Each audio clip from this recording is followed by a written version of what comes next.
Okay, we're going to replace the Lux rock lights. Those Lux lights were magnetic and they were relatively easy to install. For whatever reason, it looks like moisture intrusion to me. I have two of them that aren't working, so I went ahead and pulled those out, and I'm just going to install some cheap epoxied. These basically have these are off eBay, Amazon, wherever you want to get them. They're all over the place. These are it looks like, it's really hard to tell whether they're actually aluminum or steel, but anyway, they're a really rigid case. They're not going to break. I don't think I'm going to have a water issue. They're pretty much completely sealed. That's actually got looks like a urethane filling over top of the plate, and it looks like they've got the wire really well. We'll see. These are a lot less expensive than those lights, and I know I can get these in plentiful supply, so I went ahead and ordered some extras. It comes with a really small gauge wire, about right length for getting connected.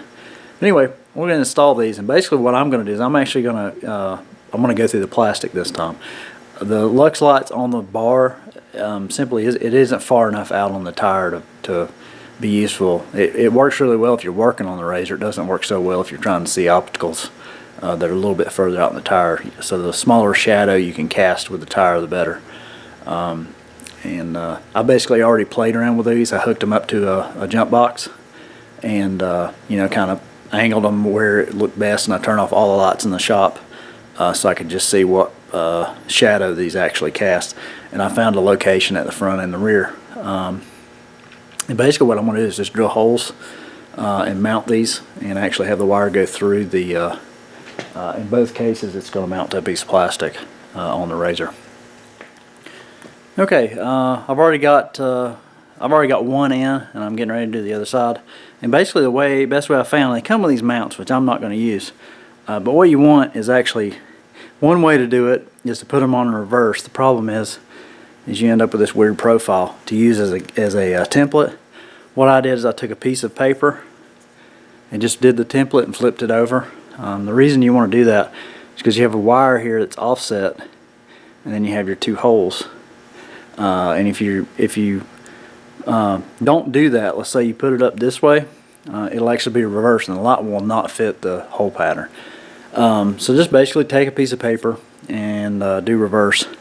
I'm going to zoom in here and show you how I'm doing it, which is seems to be the best fit, and it provides really accurate hole placement. Okay, let's see if I can get a little light here. So basically what I've done is I've laid the template up, and I've only drilled the hole that the wire goes through. And then I'm actually aligning the light against the edge of this here and spacing back from the front edge. That's where I basically did my template. So that's going to fit flush. It's going to be real nice. And now I'll actually use the light itself. I'll kind of get the hole started. I'll pull the light back out so I don't catch the wire. There's not a lot of room back up in here. This seems to be the optimal placement. This, you can still get a wrench in, and the bolts can go all the way through without hitting the other side.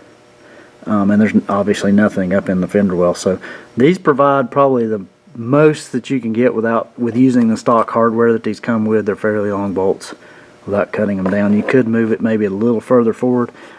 This is just a few degrees off the top of the tire, so maybe 3 inches behind the tire.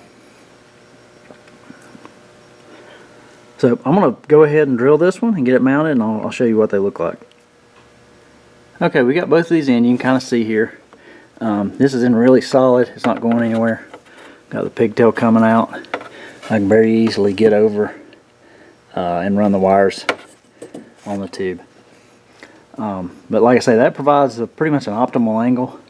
It actually comes down, and there's very little shadow, maybe 6-7 inches here at the tire, and I can kind of see what's going on.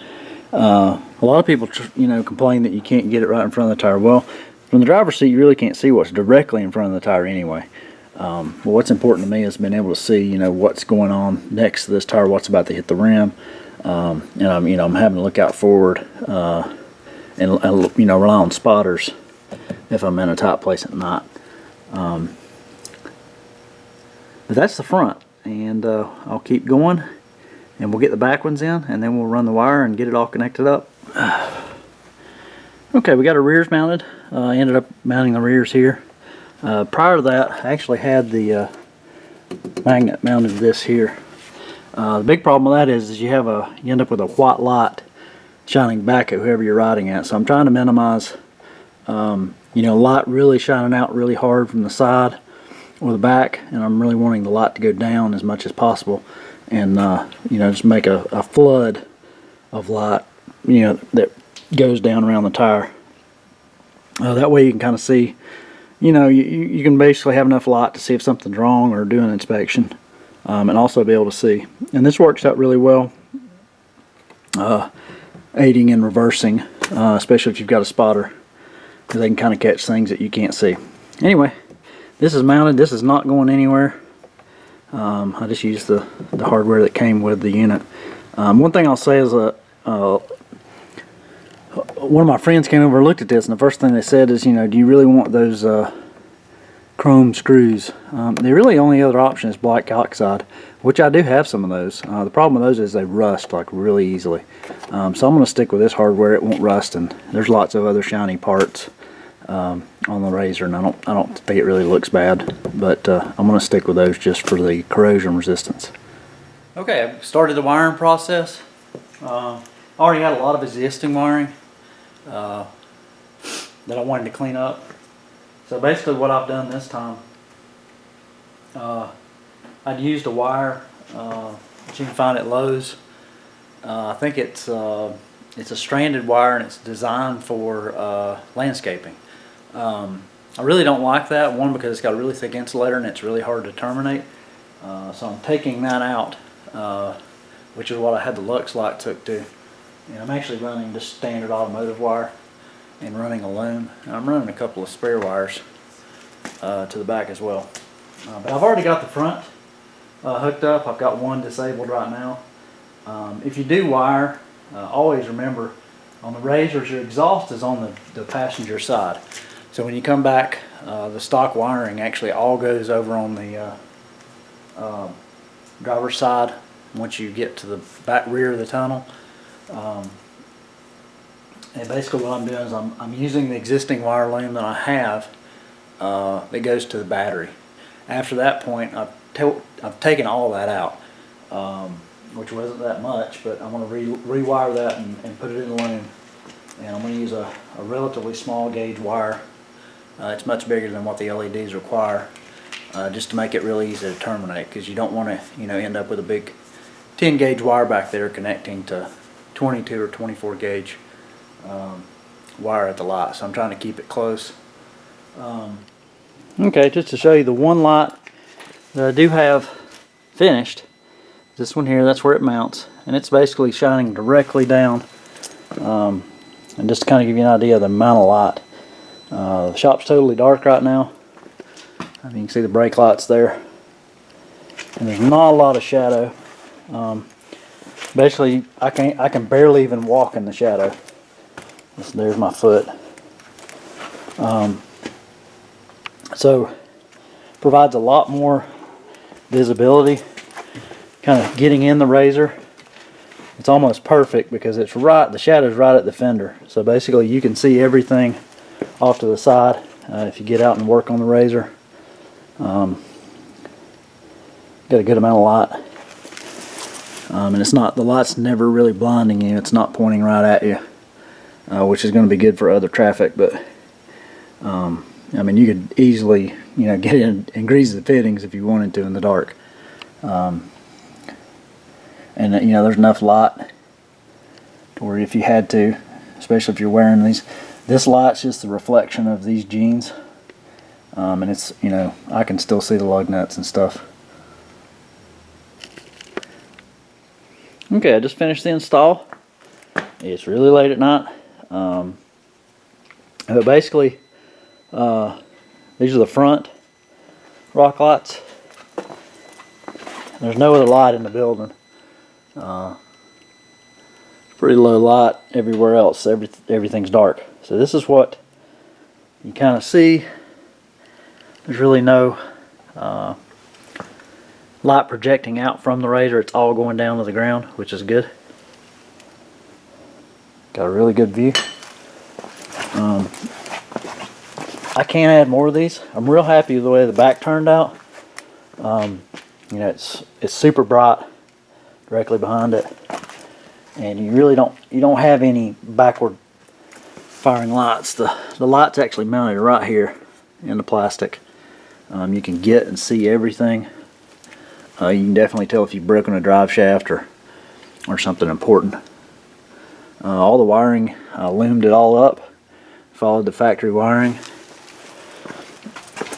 and I left myself the ability to add more rock lights if I need to.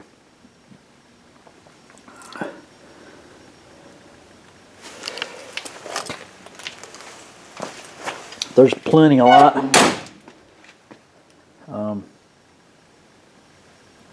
Basically, you ended up with a small triangle shadow here. That pretty much lights up everything that's around the razor. Really, the only place that I might be able to improve is maybe like this little section here. But to be honest, it's not a real big factor. You step out here, and you can. There's still enough light at this forward tire to be able to see what it's about to go over. So I don't think that's going to be an issue.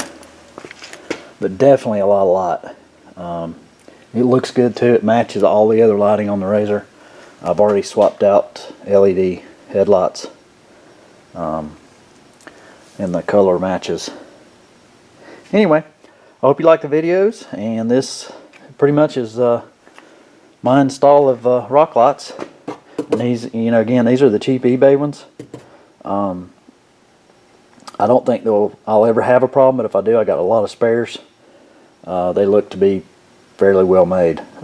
Basically, they're a piece of metal that is potted and waterproof. It looks like they used a urethane or some other kind of potting material. So they're totally encapsulated, and it's a lot of material. I hope you like the videos. Please like, share. Thanks a lot. Thanks for watching.